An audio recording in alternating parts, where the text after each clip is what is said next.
And right now at 6 o'clock, thousands of people still without power amid the intense storms we saw Monday. Angela Bavaro joining us live with the latest to get the lights back on. Fire crew is battling flames of a burning building in New Britain. What the city is saying about the situation this morning. And the UConn women's basketball team getting a big win against a Big East rival. Those details ahead. All local, all morning. This is Fox 61, Connecticut's news station. Good Tuesday morning. Another busy morning here at Fox 61. We're glad to start yours off with us, America Arias. And I'm Keith McGilvery. School delays running on the bottom of your screen. Brooklyn, Plainfield, Pomfret, Voluntown, all with a 2-hour delay this morning as we get started with a look at weather. Yeah, we're checking in with meteorologist Matt Scott. Yeah, things are certainly better than yesterday, but still, problems remain. Well, that's the area that kind of got hit the most. A lot of rain, big winds, some winds getting into tropical storm force winds easily, and not just the gusts, sustained winds. So things are quieter, but still a lot to clean up. That's why we have the school delays this morning in parts of the state. We are calming things down. That's the good news. Cooling things down as well. Temperatures noticeably lower than they were at this time yesterday with all that rain. Quiet into Christmas. It's possible. We'll talk about it coming up.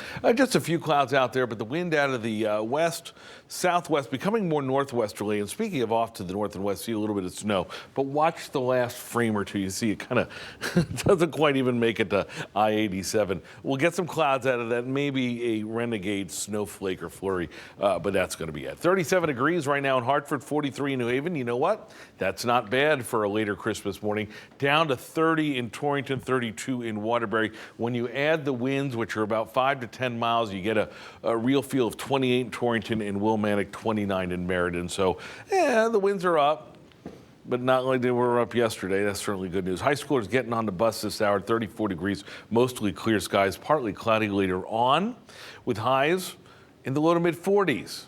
Still milder than normal. That's going to take a little bit of a hit. We'll tell you how that plays into the weekend forecast, which, by the way, does include Christmas Eve. We'll talk about that coming up. Symphony Privet with a look at traffic. Good morning. Good morning to you. Hey, good morning to you. There's a lot to talk about on the roads this morning. After yesterday's big storm, you can see we have several red alert little maps on the statewide map here. So let's go in and to some of these alerts here, starting in the Bethel area. Route 58.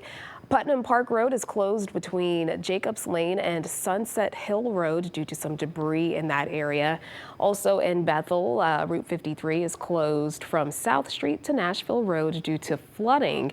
And we have one more in that area. There is an obstruction reported on Route 53 from Reading Road down to Great Pasture Road and Side Cut Road.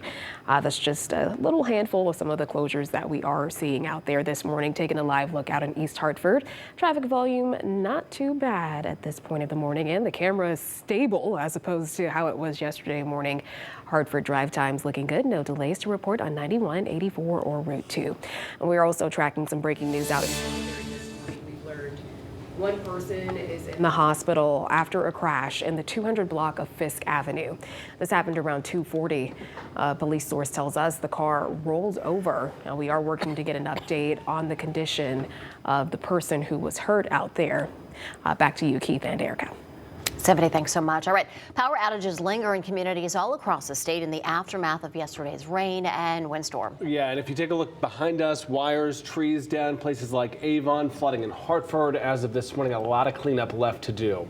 Want to give you a look at some of the communities impacted as we look at Eversource outages. More than 27,000 at this point here. Those in blue have the least amount of outages, green with the most. Killingly, Woodstock, Brooklyn, Sterling, Canterbury, Plainfield, Mansfield, all above 1,000 as of 6:04 this morning. And Fox 61 staying on top of the restoration efforts for you. We're checking in with Fox 61's Angelo Bavaro. He's live in Colchester now with the latest on the conditions there. Angelo, good morning.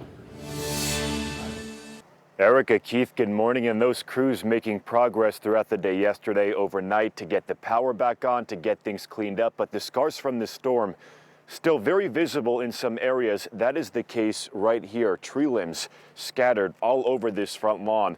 Large tree limbs causing a mess out here. Eversource does acknowledge that full restoration of power will likely take multiple days. Now, Eversource's president says this storm really hit all across the state, with just about every city in town reporting some level of outages. And that was the case as we visited these cities and towns yesterday after this storm. Just take a look at some of this video.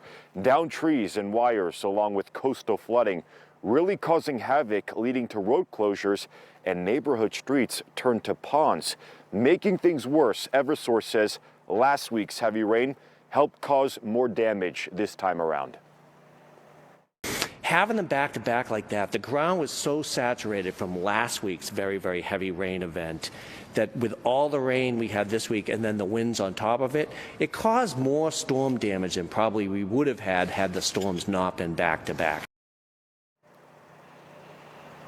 And something to consider as you head out this morning for that morning commute. Some of these roads are still closed because of that damage that you see right here, for example. So police departments are reporting that people are getting out of their cars, removing those cones as well as the tape to get through those roadblocks. You should not be doing that, police departments say. You should just find another route. Do not risk your safety by removing those barriers. We're live in Colchester this morning. I'm Angelo Bavaro, Fox 61, Connecticut's news station. And still about 1,000 people in Colchester without power this morning. Angelo, we know you would travel the region for us, getting updates, and we will see you again at 7 o'clock. Meantime, across several areas of the state still dealing with flooding. This is what it looked like on the football field at Prince Tech in Hartford.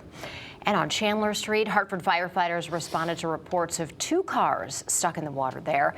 5 people were safely rescued. Thankfully, no one was injured. And a similar situation here in Meriden, where some roads turned into rivers. Fox 61 got this video of Summer Street dealing with water, and it's the same street that saw flooding back in August. Parking lots and property turned into ponds across Meriden. High winds also knocking out the power. The Nathan Hale Elementary School ended up dismissing early because of an outage. Crews also cleaning up along the shoreline. Take a look here in Milford. Firefighters responding to more than a dozen calls for help during a 3-hour period yesterday morning. And those calls ranged from wires down to transformer fires to utility pole fires. And we had somebody call thinking that their house was on fire. Many of those calls coming from people in Alden Court. That's because not only did a big tree come down, it brought down several power lines with it. Eventually, the telephone pole caught fire and burned for hours until utility crews could shut off the power. Obviously, there's a lot of electricity going through those lines, and most people know that water and electricity do not mix very well. We would never apply water to live wires, live overhead wires, and risk getting electrocuted. And a good time to remind you, if you see power lines in the road, you want to assume, folks, that they are live. Do not go near them or drive over them. A scary scene in Guilford where a tree fell onto an officer's cruiser. Now, that officer was responding to a separate call for a downed wire when that tree came down. Now, we're told the officer wasn't hurt. Police say dispatchers were also inundated with calls for much of the day responding to incidents.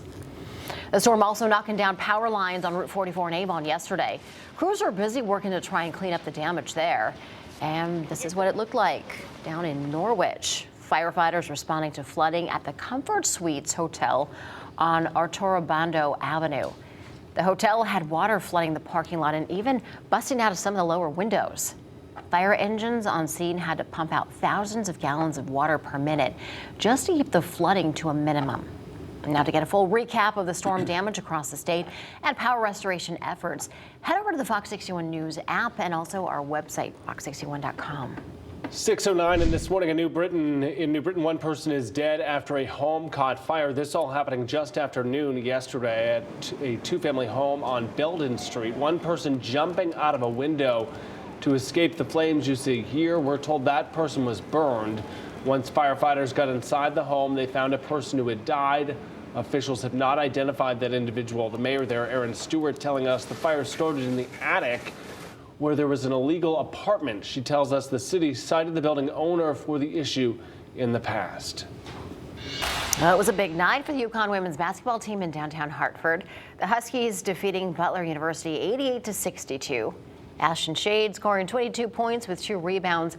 Aaliyah Edwards had 12 points with 12 rebounds, and Paige Beckers also contributing 16 points. UConn is ranked 17th in the AP Top 25 poll. And over on the men's side of the court, UConn still ranked 5th in the AP Top 25 poll. Purdue climbed into the top spot, followed by Kansas, Houston, and Arizona. The Huskies will face Big East rival Seton Hall tomorrow night on the road.